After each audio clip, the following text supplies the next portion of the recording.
दोस्तों, बांग्लादेश की राजनीति में बीएनपी पार्टी को पूर्ण बहुमत मिला है और बीएनपी पार्टी तारिक रहमान के नेतृत्व में बांग्लादेश की कमान उन्हें सौंपने जा रही है। इसके बाद से एक सवाल यह उठाया जा रहा है कि बीएनपी पार्टी ने अपने चुनावी घोषणा पत्र में यह जनता से इनडायरेक्ट रूप से वादा किया था कि अगर हमारी सरकार सत्ता में आती है, मतलब बीएनपी पार्टी की सरकार सत्ता बनाती है, तो हम दोषियों को यानी कि आरोपियों को सजा दिलवाएंगे। और यह बात इनडायरेक्ट रूप से शेख हसीना के बारे में बोली जा रही थी।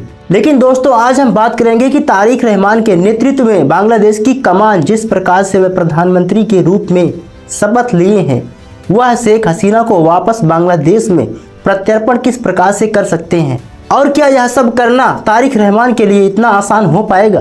क्योंकि जिस प्रकार से भारत और बांग्लादेश के बीच में 2013 में प्रत्यर्पण संधि में कई शर्तें रखी गई थी। हालांकि इसके बारे में हम डिटेल में विस्तार से अभी बात करेंगे कि किस प्रकार से तारिक रहमान के लिए यह एक चुनौती पैदा करने वाला है। क्योंकि जिस प्रकार से तारिक रहमान ने जनता से यह इनडायरेक्ट रूप से वादा किया था कि हम शेख हसीना को वापस बांग्लादेश में लाकर उनके खिलाफ केस करेंगे और उन्हें सजा दिलवाएंगे। लेकिन दोस्तों, इससे पहले यह समझना जरूरी हो जाता है कि आखिर तारिक रहमान शेख हसीना को वापस बांग्लादेश में लाकर इस प्रकार की सजा और प्रताड़ना क्यों देना चाहते हैं। तो इसका सबसे बड़ा कारण यह है कि जब बांग्लादेश में शेख हसीना की सरकार चल रही थी तो उस समय कई सारे गंभीर आरोप तारिक रहमान पर लगाए गए थे और ये सभी आरोप इतने ज़्यादा गंभीर तरीके से तारिक रहमान पर लगाए गए थे कि उनको बांग्लादेश छोड़कर बीमारी का बहाना बनाकर 17 साल के लिए लंदन भागना पड़ा था। हालांकि दोस्तों, जैसा कि कई बार आपने सुना होगा कि कहा जाता है कि टाइम की बात होती है प्रधाने, आज तेरा समय है तो उड़ ले, कल हमारा होगा तो हम उड़ा देंगे। ठीक वही समय तारिक रहमान को तब मिला जब बांग्लादेश की राजनीति में शेख हसीना की सरकार तख्ता पलट करके वहां की जनता द्वारा गिरा दिया जाता है और शेख हसीना को भारत में आकर शरण लेनी पड़ती है। और यहीं से तारिक रहमान को एक गोल्डन अपॉर्चुनिटी बांग्लादेश की राजनीति में हिस्सा लेने के लिए मिल जाती है, जिसके बाद तारिक रहमान को बीएनपी पार्टी का प्रमुख बना दिया जाता है। हालांकि बीएनपी पार्टी का प्रमुख इसके पहले उनकी माता जी खालिदा जिया थी। हालांकि उनका निधन हो जाने के बाद बीएनपी पार्टी की कमान तारिक रहमान को सौंप दी जाती है और तारिक रहमान जनता से यह वादा करते हैं कि अगर हमारी सरकार बांग्लादेश की सत्ता में वापस दोबारा लौटती है तो हम आरोपियों को सजा दिलवाएंगे। बहरहाल दोस्तों, आइए बात कर लेते हैं भारत और बांग्लादेश के बीच 2013 में प्रत्यर्पण संधि को लेकर कौन कौन सी शर्तें रखी गई थी। दोस्तों, प्रत्यर्पण संधि की पहली और सबसे बड़ी शर्त यह है कि जब तक दोनों देश उस व्यक्ति को आरोपी नहीं मानते हैं तब तक वह देश उस व्यक्ति को उस देश में नहीं सौंप सकता।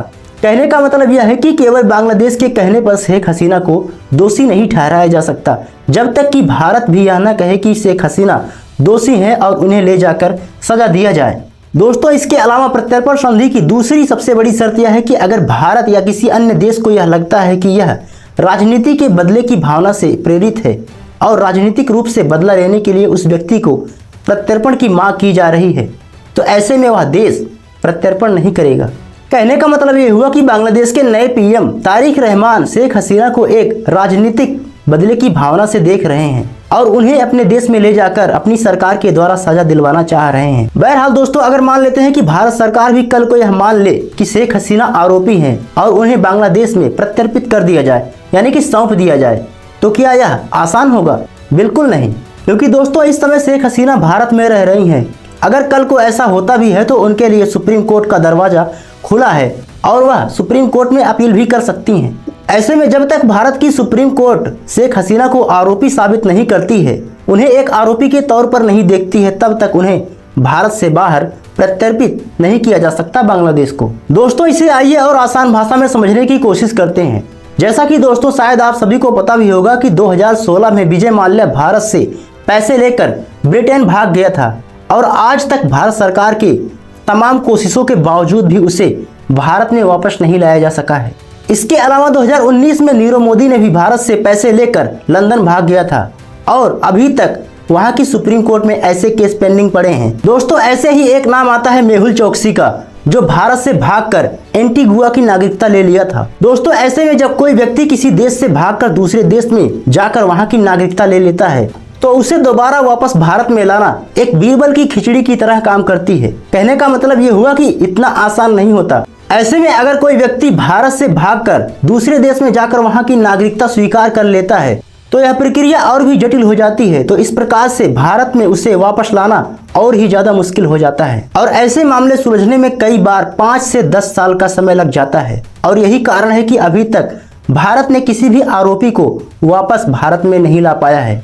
मतलब साफ है दोस्तों, अगर कल को बांग्लादेश के नए पीएम तारिक रहमान भारत पर यह दबाव बनाते हैं कि बांग्लादेश की पूर्व प्रधानमंत्री शेख हसीना को वापस सौंप दिया जाए, तो यह प्रक्रिया काफी जटिल होगा और इतना आसान नहीं हो पाएगा। हालांकि सेम यही प्रक्रिया बांग्लादेश में भी लागू होती है।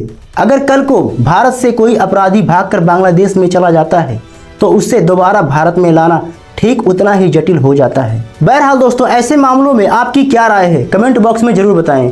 मिलते हैं अगली वीडियो में, तब तक के लिए जय हिंद, जय भारत।